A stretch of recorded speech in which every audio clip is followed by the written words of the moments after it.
Hello, everyone. This is Alwin Ignacio, the diva that you love. Together with Miss Pagkamaring Ultra Maldita. Hi, this is Alex Brosas. And you are watching the Sunday episode of the TT Show. Tarayan at Talakayan Showbiz Edition. Mare, maraming na-disappoint kasi hindi pa na ipalabas ang bagong show ni Kuya Coco Martin. Ano nga ba ang nangyari rito, Mars? Well, it was announced 3 weeks ago, I think. Hindi, about 4 weeks ago na kasi weekend na ngayon.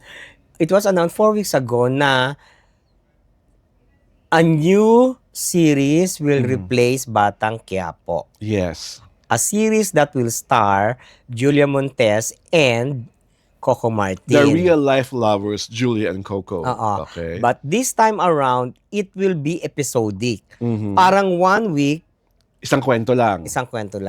Tapos another week, another kwento. O parang yung mga ginagawa sa US, mga US dramas, gano'n. Oo, di ba? Parang, Anong title but, niya? Sigabo. But, the thing is, parang, sabi ni Coco doon sa interview niya, it will be comedic. It's a comic.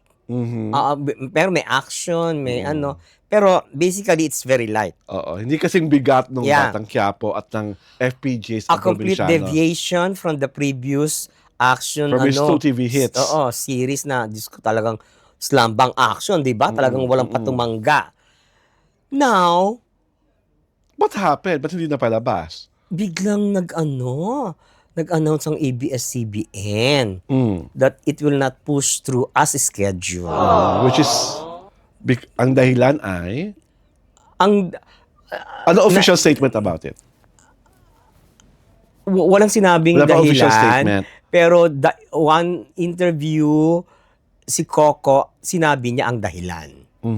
Na they were simultaneously shooting Batang Quiapo, yung finale episode, and the Sigabo episode.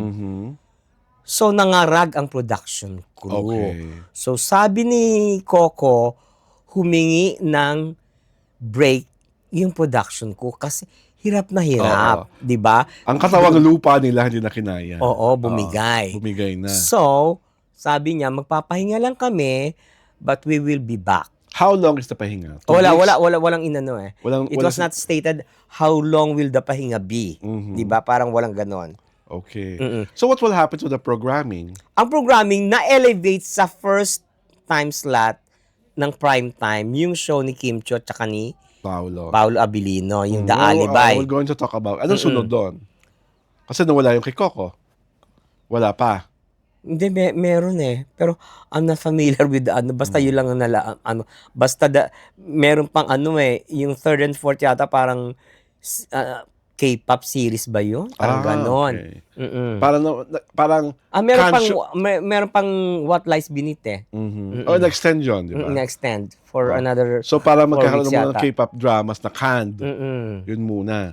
So, by that, parang it will take 1 month or 2 months before, I think before the show of Coco airs. Before Sigabo airs. Parang ganon. Ako I'm looking forward to it kasi kung basing it from what you're telling me right now, it's nice to see Coco doing something light and breezy. And maganda rin yung idea ng episode kasi mas maraming kwento, mas maraming taong mapapasaya, mas maraming taong mahuhook. At saka it's light, di ba? Hindi masyadong masakit sa mata kung action, di ba? Saka syempre, duguan, napagod na rin siguro siya na parang magkadikit-dikit halos siya from Batang Quiapo at naging tanggol siya kaagad. Di ba? So, tama na from naman. From probinsyano to Batang Quiapo. Yun nga, di ba? Naging tanggol. Kaya dapat isaala-alang rin ni Coco yung kanyang physical at emotional health. Dahil di ba, he writes almost everything. Tsaka kasi, yung kanyang concept of a series, action series, multi-level action movie. Yung ginawa niya sa Quiapo saka sa ibang probinsyano. Ibang level, masyadong niyang tinaas.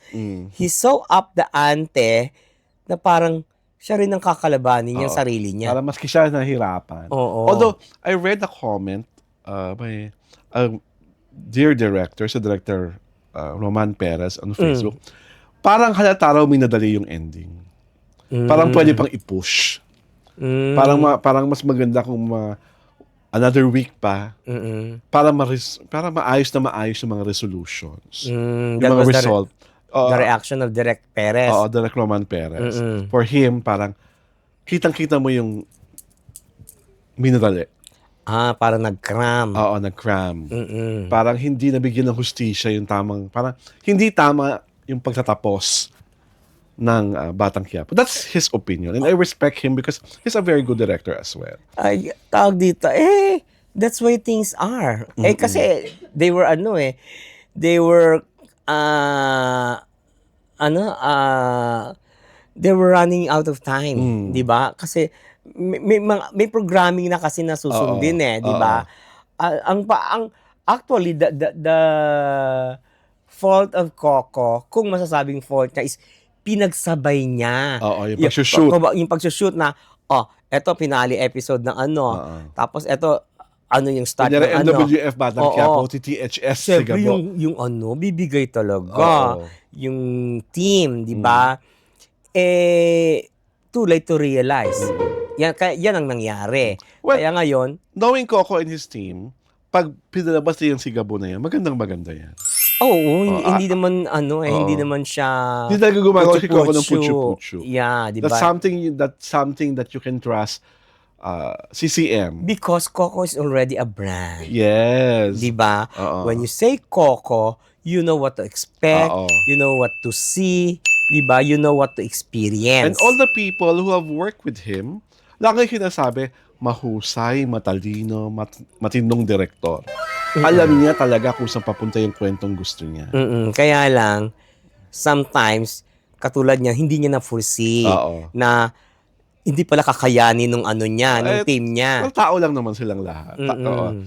Diba? Kaya lang talagang parang yun nga. Nakita ko nga yung biglang hinto ng Friday the 13th, tapos may bagong show ka sa Lunes. Parang gipit na gipit yung panahon. Yeah. Diba? In terms of the shooting it, and even in terms of promoting the show. Oo. Siyempre, yung you are ending something and you are beginning something. Tapos yung nyo, yung pahingan nyo na A matter of 3 days. A matter of 2 days. lang. Diba? Parang everything was hurriedly Well, ang maganda lang doon, maaayos at maaayos. Oo. Tsaka magaling naman sila sa ganyan. Oo. 'Di ba yung troubleshooting? Yes. 'Di ba? Bihasang-bihasa Oo, talaga. alam ng ABS-CBN ang gagawin sa ganyan. Nakita mo yung programming nila na kaagad, na What are your nalinis wishes for kaagad. Coco and Julia now that they have a new soap? Actually, Talagang na lang yung hindi nagsasama. this is the first time that they are starring in a series kasi they never They did. They May did isa ba? sila sa mga 12 years ago pa. agad. Ikaw lamang ata yung title. Pero not this time na na iba na ang henerasyon. Saka hindi. Saka not this time na ngayon kasi inamin na nila yung relasyon nila. Oo. Dati kasi never inaamin, di ba? Oo, parang tsaka they were very very Private vocal. about it. Hindi, they're not very private. Nakikista nga di ba Oo. nung birthday ni Hindi ngayon lang yun. Oo, Pero kaya nga. before, di ba Kaya nga. wala tayong nakikita at 10 all. years back walang ganon, Oo. 'di ba? Parang this is the time na na everything is laid out, 'di ba? We're a couple, 'di ba? Parang ganon. Everything is Ang ko dito is si Coco yung makukulta yung utak niya dito kasi siya rin yung creative nito eh. So, ang magiging mo is how you will turn kasi episodic to, di ba? One episode to the next episode to the next episode na hindi Walang lalaylay. Oo, walang lalaylay. At laging paganda At ng saka, paganda ng paganda. Tsaka, kasi iba yung discipline na you are doing a series na continuous. As against, you are doing a series na 1 week lang. But that is Ang something that happens in the US. Yung mga Grey's Anatomy, Oo. yung mga ER, mga 1 week lang yun na may isang character na sinusubaybayan, di ba, sa Oo, ospital. di ba? Or kahit yung mga law dramas sila, gano'n. So, I think that is a challenge that Coco is taking. At feeling ko, kaya niya tinitake kasi kaya niya. Actually, siya yung trend setting. He is setting the trend for that kind of Oo. Kasi di ba ang tawag niya sa US Drama Anthology? Mm. Yung isang linggo iba-iba. Yeah, iba-ibang story, Oo. di ba? Iba-ibang theme, Mm-mm. iba-ibang everything, Characters. oo. Lahat iba-iba. Kaya, So, ano, challenge na challenge siguro si Coco. So, kami lang, Coco, we love you, we support you, and we wish you good luck and congratulations this early sa bago mong show na si Gabo. This is Alvin Ignacio, the diva that you love, together with Miss May Kumaring Ultra Maldita. Hi, this is Alex Brosas. And syempre pa, you are tuning in and watching the TT Show, Tarian at Talakian Showbiz Edition.